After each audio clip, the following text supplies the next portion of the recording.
experience in the disability rights world of the courts, I've found that there are basically two types of judges. The judges who are open, who get excited when they hear about the potential and possibilities for people with disabilities. And there are those whose reaction is, don't confuse me with challenges to my stereotypes.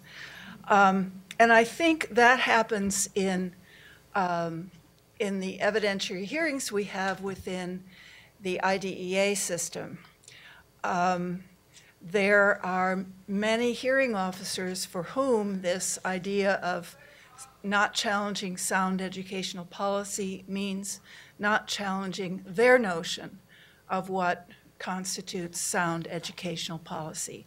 And that often winds up being just blind deference to the school district, but what it really means is ignoring what we know from research and practice, good practice, practice that gets results.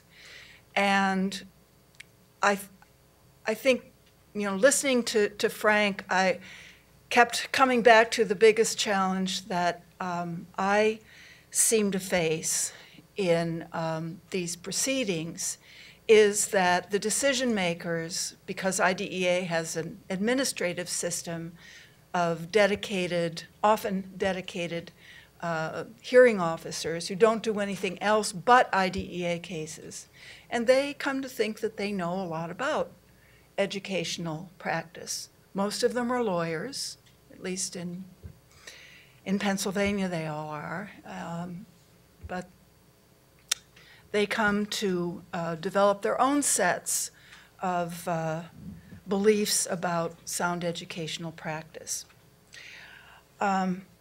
Anyway, to me, what is really significant about Andrew F., in addition to all the things Frank said, is that it completely reverses the pattern we've seen in the courts in the last, 15 years or so, of gradually interpreting every requirement of IDEA as a procedural requirement.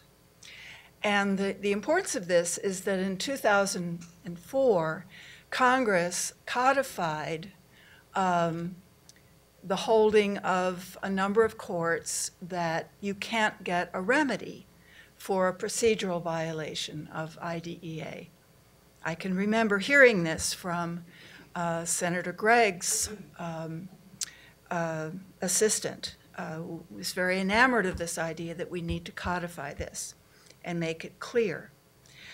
And so there's a paradox within IDEA. There are, 700 odd procedural requirements in the statute. Somebody ought to do something about that, maybe. Since you can't get a remedy for them, why have them in the first place?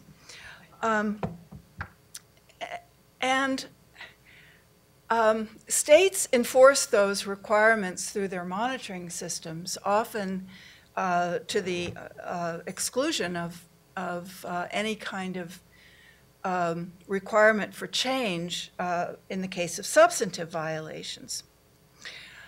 Meanwhile, parents have no remedy for procedural violations unless they result in a denial of FAPE, which takes us back to the often subjective standard that is applied in these cases for what is FAPE, and I'll get to that in a minute. But school districts can prevail by showing only that they've met the procedural requirements of IDEA. If they have something that is called an evaluation, if they have an IEP, a document called an IEP, if they have, gone through all the procedures, presumptively they've complied with the statute. It doesn't matter whether the substance of what results is really of any benefit to the child. So that's a paradox. Some examples of violations that have been labeled procedural and no remedy awarded that come out of decisions I've seen in the last few years. Failure to reevaluate in a timely fashion, delay in developing an IEP, failure to update an IEP, failure to provide progress reports, failure to conduct a functional behavioral assessment for a student who has challenging behavior, failure to include specially designed instruction in the IEP, denying parents access to their child's education records, and my favorite, in the Third Circuit we have something called the Oberti standards. There are counterparts in most of the courts of appeals around the country. And the first prong of the standard is that in the IEP meeting, there must be a discussion of the full range of supplementary aids and services that can make it possible for the student to be educated in general education classes. And there have been decisions that have held that that is a mere procedural requirement. And the fact that they never had that discussion doesn't mean anything. That's only actually my second favorite. My first favorite, which is a case that I have on appeal now in federal court from a hearing officer's decision, the child had no IEP. The district offered, they didn't offer an IEP. They wrote a letter in which they had a consultant list some things that they were thinking of doing if the child should come back to school and they needed to have a new IEP. The hearing officer held that that was enough, that an IEP is, an actual written IEP is a mere procedural requirement, and it didn't deny FAPE not to have it. So this is kind of how far we've gone down this road of procedure versus substance. And the great thing about Andrew F. is that it focuses on the substantive requirements of IDEA. And I owe a great debt to Alan Coulter, who, in connection with a case called Emma S. versus Eason in California, spent a lot of time working with the state of California to figure out how to do substantive monitoring under IDEA, not just the procedures, but whether kids were getting any educational benefit. And he developed a process for doing that that is objective and can be done with a little bit of training by monitoring teams. And I don't know whether this is an advantage or disadvantage, but I spent a lot of time in litigation against state institutions where everybody is supposed to be getting active treatment, which is the equivalent of educational benefit, I guess, under IDEA. And the ICF regs are very clear about the process. You have to have a comprehensive evaluation, and there are, terms that are thrown around that everybody talks about all the time, and so they're sort of on people's minds. Even if the programs aren't very meaningful, at least people know how it's supposed to be done. So there has to be a comprehensive evaluation, and this is very clear under IDEA, that the child has to be evaluated in all areas of suspected disability, and the evaluation has to be thorough and comprehensive enough to actually identify the student's educational needs and to look at how the child is progressing or can progress in the general education curriculum. So it's not just evaluation for the sake of doing an evaluation. And evaluations like IEPs are very formulaic in in most cases that we're familiar with. There are IQ scores, there are scores on the Wyatt or some other test of achievement. Everybody weighs in and puts their piece in, and it's a patchwork, and nobody ever really pulls it together to look at who is this child and what does she really need to move forward. So there has to be a plan that is based on the evaluation and addresses the needs arising from the evaluation that are identified by the evaluation. The goals in the IEP have to address those needs. The services have to make it possible for school personnel to address those needs, the specially designed instruction, supplementary aids and services, and so on. And there has to be an assessment of progress that enables us to know whether the child is making progress or not, which is the fundamental requirement that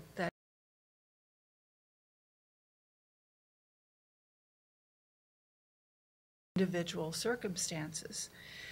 And if the child isn't making progress, you have to revise the IEP, add services, change services, do something to make sure that the child does receive progress. And these are all explicit requirements within IDEA.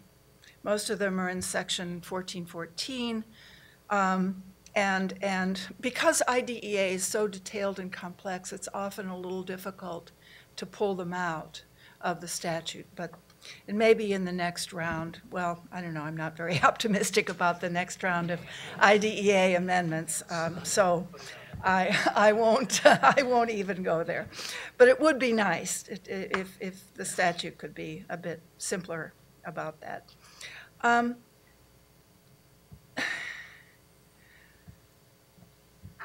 So Andrew F. Followed the decision from the 10th Circuit that the Supreme Court reversed was a good example of the trend in the courts and in administrative decisions to cherry pick requirements of IDEA and not to look at this this sequence of components of educational benefit in any kind of clear and logical way. Andrew F. was a child who was capable of doing very well academically. He had challenging behavior, which the school district failed to address. So there you have the substantive violation of the duty to do a thorough evaluation. And he didn't have a positive behavior support plan.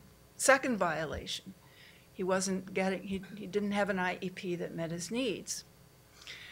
However, the court looked at the fact that he was able to progress from grade to grade and never looked at whether the IEP addressed his unique needs.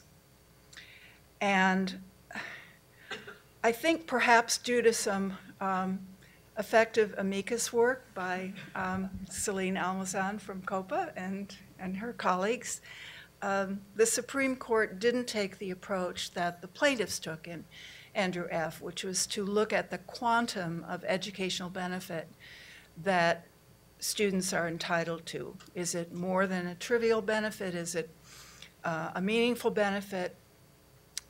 You could struggle with those concepts forever. But instead, the court just went to the individualization requirement. And I hope Tom talks about what he did as Secretary of Education in Pennsylvania to stop people from using acronyms. And it's good to see the Supreme Court pick up on that. So the 10th Circuit held that Andrew F.'s IEP was okay, and they had not violated any obligation to revise the IEP because he had either met the goals or he hadn't. And in either, if he hadn't met the goals, then he just needed more work, so that was okay. So there was almost complete deference to the school district on that, but more to the point, there was a complete failure to apply any kind of professional standards or ask what those standards might be. And there is a requirement in IDEA that goals be consistent with research, which is something else that's more often honored in the breach. An example of the kind of decision that I think is now precluded by Andrew F. is the approach that the Fifth Circuit often takes,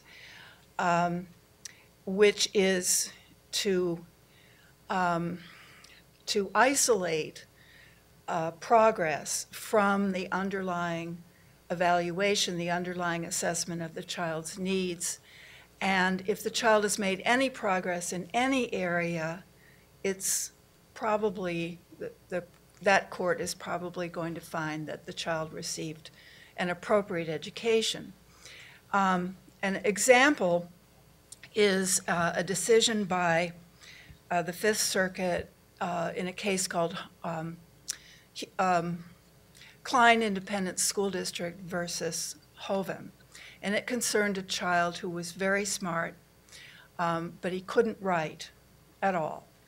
And so the school district's response was to just not have him write. He just never had to write. And they would put him in classes where he didn't have to write.